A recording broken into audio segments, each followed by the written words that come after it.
number অংকটো 9 2x - 3y = 12 ৰৈখিক সমীকৰণটোৰ এক অসীমংখ্য সমাধান আছে 2 5 7 এটা সমাধান আছে 3 6 0 এটা সমাধান নহয় 4 9 2 এটা সমাধান তে শুদ্ধ বিকল্পটো হ'ল ইয়াৰে শুদ্ধ বিকল্প চাৰিটা অপচন আছে এ 1 আৰু 4 বি 2 আৰু 4 সি 3 আৰু 4 ডি 1 আৰু 3 এতিয়া কথা হ'ল কি এই ৰৈখিক সমীকৰণটোৰ দুটা চলকযুক্ত ৰৈখিক সমীকৰণ এটাৰ সমাধান কিমান আমি আগতে পাইছো অসীমংখ্য সমাধান এটো সকলোবিলাকৰ বাবে প্ৰযোজ্য হ'ব যদি এটা সমাধান হয়নে নহয় ইয়াত অংকটো কৰি চাম চোৱা 2x - 3y 6 ×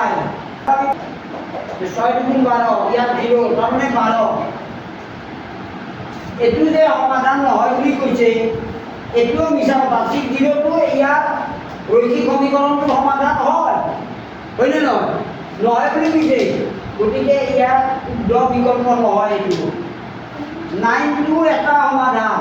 এতিয়া 9 টো সমাধান হয়নে নহয় চোৱা x ৰ মান 9 y মান 2 বহুৱাই চোৱা ইয়াত 12 পামনে নাই চাই লোৱা এই 12টো পাব লাগিব হয়নে নহয়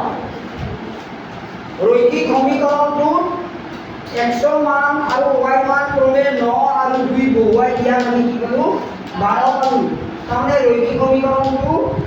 9 টো এটা সমাধান হয় গতিকে এইটো এটা সমাধান হয় গতিকে আমাৰ শুদ্ধ বিকল্প একেটা ভিতৰত কোনটো হ'ব 1 আৰু 4 টো 1 আৰু 4 কৰিছে এ শুদ্ধ বিকল্পটো হৈছে